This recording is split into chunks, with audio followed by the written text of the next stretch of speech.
বন্ধুরা, welcome back to my channel দীপিকার ফ্যামিলিতে তোমাদের সবাইকে জানাই অনেক স্বাগত, অনেক ভালোবাসা। আমি খুব ভালো আছি, আশা করি তোমরা সবাই খুব ভালো আছো। আর দেখে তো বুঝতেই পারছো এটা আমাদের বাড়ি না, মানে আমাদের বাড়ি, এটা বাবার বাড়ি। তো এসেছি সকালবেলায় বাবার বাড়িতে, কারণ মা বলেছিল যে আজকে বড়ি দেবে, তুই আসবি, তুই থাকলে একটু হেল্প হবে। তো আজকে মা বড়ি দেবে না, কালকে দেবে, আবার কালকে আসতে হবে।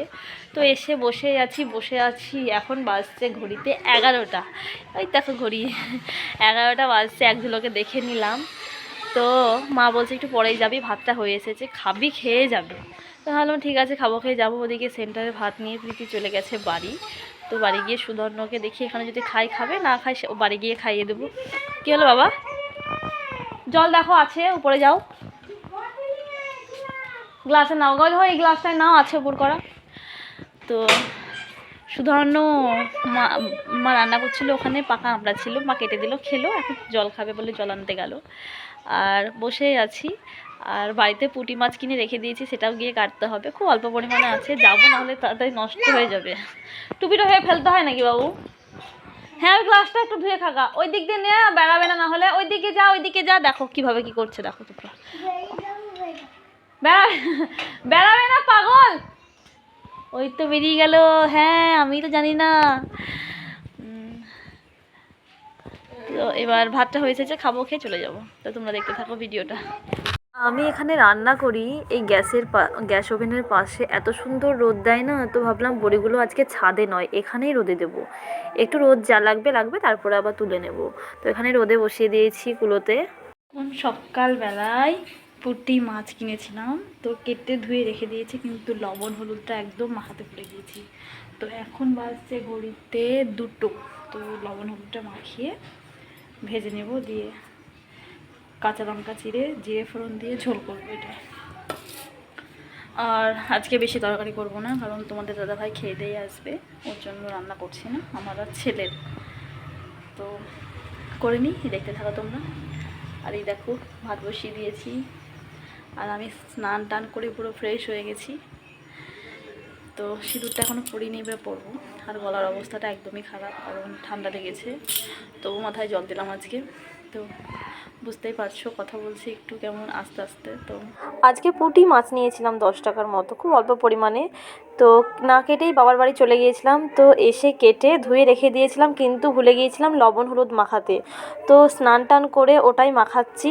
তো লবণ হলুদ পরিমাণে দিয়ে দিয়েছি, এবার ভালো করে মাখিয়ে নেব, তারপরে ভাজবো।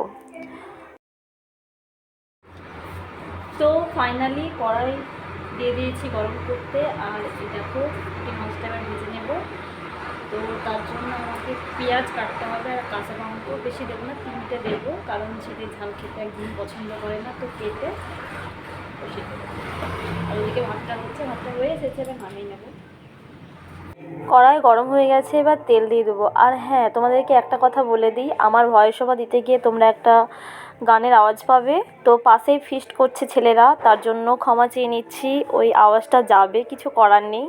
তো এদিকে আমার তেল গরম হয়ে গেছে, তো মাছ দিয়েও দিয়েছি। আর পুঁটি মাছ তো সেরকম না, একসাথে সবগুলোই দিয়ে দিয়েছি, কারণ খুব অল্প পরিমাণে ছিল, আর আমি অল্প পরিমাণে নিয়েছিলাম, কারণ কাটতে প্রচণ্ড টাইম লাগে জানো তো।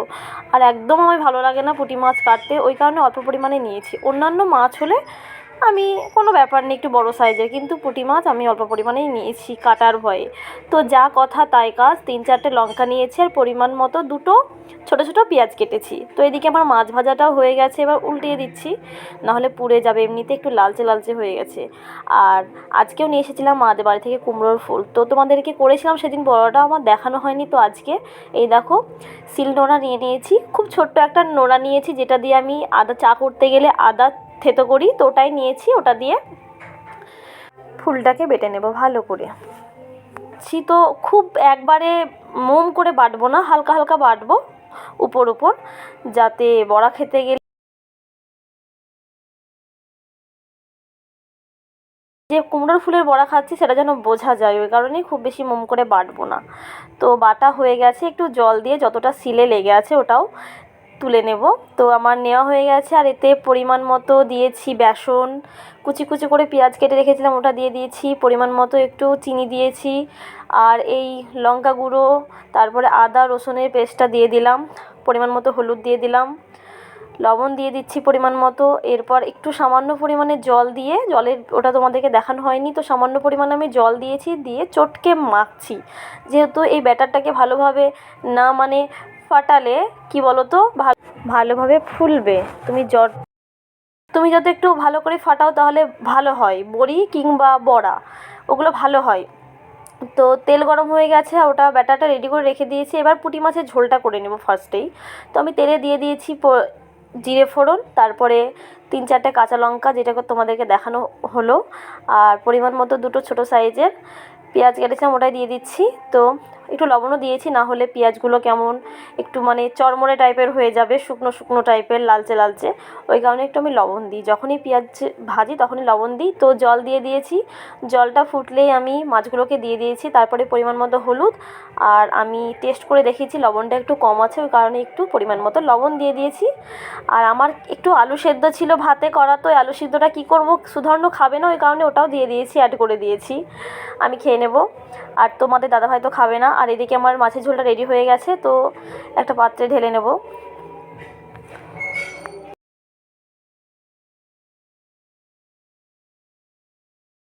মাছের ঝোল তো হয়ে গেল, এবার কড়াই গরম হয়ে গেছে, তাতে তেলও দিয়ে দিয়েছে। এবার রেডি করব আমি কুমড়োর ফুলের বড়া। তো ব্যাটারটা তৈরি করা ছিলই, তো এবার বড়াগুলো দিয়ে দিয়েছি, 3টে আমি অলরেডি ছেড়ে দিয়েছি। এবার এই দিকটা হয়ে গেছে, এবার উল্টিয়ে দেব। খুব লালচে করব না, কারণ খেতে ভালো লাগবে না, হালকা হালকা লালচে করব যাতে খেতে ভালো লাগে। তো হয়ে গেছে, এবার আমি তুলে নেব। তো বড়া ভাজার পরেই সঙ্গে সঙ্গে 2টো গরম গরম শাশুড়ি মাকে টেস্ট করতে দিয়েছিলাম কেমন হয়েছে সেটা বলার জন্য। ভালো হয়েছিল, আর পরিমাণে খুব অল্পই হয়েছিল। আর যে কোনো জিনিস পরিমাণে যদি অল্প হয় তাহলে খেতে কিন্তু দারুণ টেস্ট হয়। আমি সব কিছু দিয়ে দেখেছি, পরিমাণে অল্প হলেই খেতে ভালো লাগে।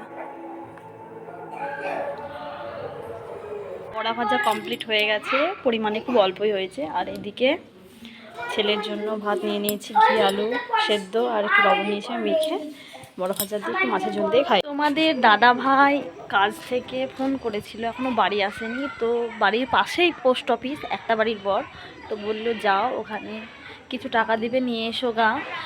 তো সেই কারণেই যাচ্ছি। আজকে তোমাদের দাদাভাই কাজ থেকে অনেক দেরিতে বাড়ি এসেছে, তাও 4:30 বেজে গেছে। তো এখন শীতের দিন 4:30 মানে মনে হবে সন্ধ্যা লেগে গেছে। তো এসেই পায়রাকে দানা দিচ্ছে, কারণ ওদেরকেও তো ডেলি খাওয়াতে হয়। তো তোমাদেরকে দেখাচ্ছি যে আমাদের দেখো কতগুলো পায়রা, তোমরা অনুমান করো আমাদের ঠিক কতগুলো পায়রা। তো দেখে না ভালো করে, দেখতে পাচ্ছ কয়েকটা শুধু কালো আছে, কিন্তু প্রায় সব সাদা। সন্ধ্যা দেখে এলাম, আর তোমাদের দাদাভাই ঘরে আছে, আর বললো একটু চা করো। তো আমিও একটু চা খাবো, তো চাটা করি গা। আর অনেক দিন ধরে সন্ধ্যাবেলায় চা করাও হয় না, মানে কোনো গেস্ট আসলে করা হয়, না হলে করা হয় না। যেদিন তোমাদের দাদাভাই খেতে ইচ্ছা করে ও নিজে করে, নাহলে আমাকে বলে। তো আজকে মন হয়েছে খাবে, তো আজকে আমিই করবো চাটা। আজকে ভাত হয়ে গেছে সকাল সকাল, আর তোমাদের দাদাভাই বললো তুমি একটু আলুর তরকারি করো। তো আলুর তরকারি করেছি, পেঁয়াজ রসুন কাঁচা লঙ্কা, আর তাতে আমি অ্যাড করেছি ডিম। তো আমার খুব ভালো লাগে এরকম আলুর তরকারিতে যদি কষার সময় ডিমটা ভেঙে দেওয়া হয়, তো খেতে জাস্ট অসাম লাগে, ওই কারণে আমি করলাম। আর সন্ধ্যাবেলায় খাবারটা ভালোই লাগে, এই তরকারিটা রুটি দিয়েই হোক ভাত দিয়ে হোক খুব সুন্দর লাগে। তো তরকারিটা হয়ে গেলে তোমাদের দাদাভাইকে খেতে দিয়ে দেবো, কারণ অনেকক্ষণ আগে খেয়ে এসেছে, সেই দুপুর 1টার দিকে খেয়েছে, ও খিদেও পেয়েছে, ছেলেকেও খাওয়াবো, ছেলেরও খিদে লেগেছে। আর এদিকে হয়ে গেছে কষানো, এবার জল দিয়ে কিছুক্ষণ ফোটানোর পর নামিয়ে নেব। আমি ঢাকনা দেবো না আজকে, কারণ ঢাকনা দিলেই তরকারিটা দেখেছি কালারটা কেমন চেঞ্জ হয়ে যায়, সাদাটে সাদাটে ভাব হয়ে যায়, ওই কারণে আমি ঢাকনাটা দেবো না।